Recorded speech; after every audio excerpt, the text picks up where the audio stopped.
ایک بڑے چیلنج کے طور پر ملٹری لیڈرشپ کے سامنے آ گئے ہیں۔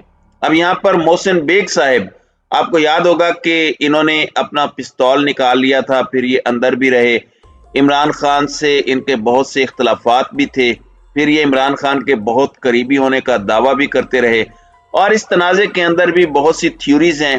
ایک تھیوری یہ بھی ہے کہ محسن بیگ کے ساتھ زیادتی ہوئی اور انہیں وکٹمائز کیا گیا، تو یہ بھی ایک تھیوری ہے، یعنی ایسا نہیں ہے کہ یہ نہیں ہے۔ پھر دوسری تھیوری یہ ہے کہ محسن بیگ نے جو رسپانس دیا ریاست کے ساتھ، آپ بندوق نہیں تانتے، یہ بھی ایک عجیب سی چیز تھی۔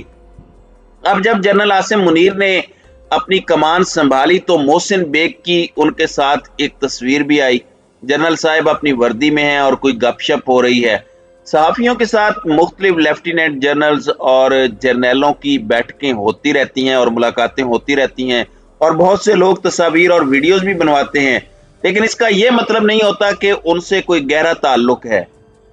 اب محسن بیگ نے ایک بات کی ہے، دیکھیں خان صاحب نے جنرل عاصم منیر کو D G I S I کے عہدے سے ہٹایا، بشرا بی بی، فرح گوگی، گھڑی، ہیروں کا ہار کا کیس، پھر ریسنٹلی کہ جنرل عمران خان جنرل عاصم منیر کا نام سمری سے نکلوانا چاہتے تھے، پھر یہ تھیوری کہ صدر مملکت نے عمران خان کی ٹیلی فونک گفتگو کروانا چاہی جنرل عاصم منیر سے، مگر جنرل عاصم منیر نے نہیں کی۔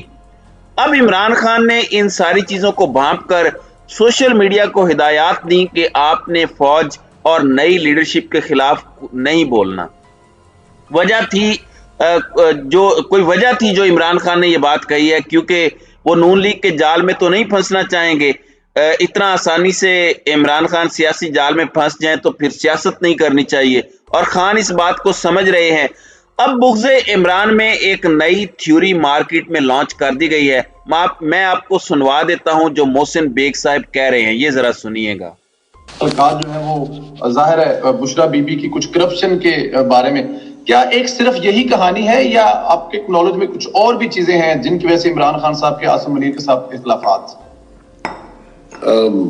آپ نے دیکھ لیا جی انہوں نے اداروں کو کس طریقے سے استعمال کیا اور کس طریقے سے وہ مسلسل جو ہے اپنے عزائم کے لیے اداروں کو استعمال کر رہے تھے۔ اس میں تقریباً سارے ہی ادارے ہیں، ایف آئی اے ہے، نیب ہے، انٹیلیجنس ایجنسیز ہیں اور عدلیہ کے کچھ لوگ تھے۔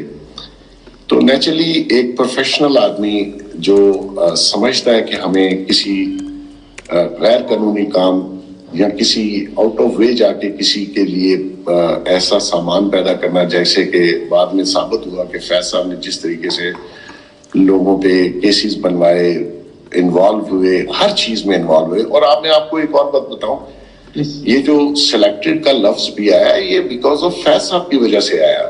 خان صاحب کو لوگوں نے کہا کہ سلیکٹڈ ہے، کیونکہ وہ ہر چیز کا کریڈٹ بھی خود لے رہے تھے کہ جی یہ بھی میں نے کیا، وہ بھی میں نے، کہ ایک انٹیلیجنس ہیڈ کو، اتنی ریپیوٹیبل ایجنسی کے ہیڈ کو یہ کام زیب نہیں دیتا کہ وہ آپ اتنا اوپنلی یہ سارے کام کریں اور لوگوں کو پھر بتائیں۔ تو ایسی صورت میں انہوں نے عمران خان کو بھی جو ہے وہ بدنام کیا، اور عمران خان نے نیچرلی ان کو بھی ڈیمیج کیا، فیض صاحب کو، کیونکہ ان سے یہ کام نہیں لینے چاہیے تھی۔ اور جب عاصم منیر صاحب ہیڈ تھے تو انہوں نے سمپلی نہ کی کہ یہ کام ہمارا نہیں ہے، یہ ہمارے مینڈیٹ میں نہیں ہے۔ مطلب یہ تھوڑی ہو سکتا ہے آپ کسی پہ 14 کلو ہیروئن ڈال دیں، یہ کام ہے آپ کا کہ ایک بندے کی پولیس کرنے کے لیے۔ جی ناظرین اکرام، آپ نے سنا، اور 14 کلو ہیروئن یہ غالباً رانا ثناء اللہ والا معاملہ ہے، اور اس میں بھی یہ کہہ رہے ہیں کہ جنرل عاصم منیر نے خان صاحب کو انکار کر دیا تھا کہ ہم یہ نہیں کریں گے، یہ ہمارا مینڈیٹ نہیں ہے، ہم آپ کا ڈرٹی جاب نہیں کریں گے۔ اب سوچیں کہ ان ساری چیزوں کا فائدہ کسے ہو رہا ہے؟ بیٹھ کر تحمل سے اگر کوئی سوچے تو نہ تو ملٹری لیڈرشپ کو اس کا فائدہ ہے اور نہ ہی عمران خان کو اس لڑائی کا فائدہ ہے۔ پھر بینیفیشری کون ہے؟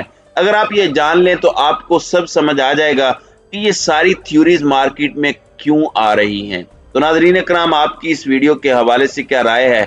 آپ اپنی رائے کا اظہار کامنٹ سیکشن میں ضرور کیجئے گا۔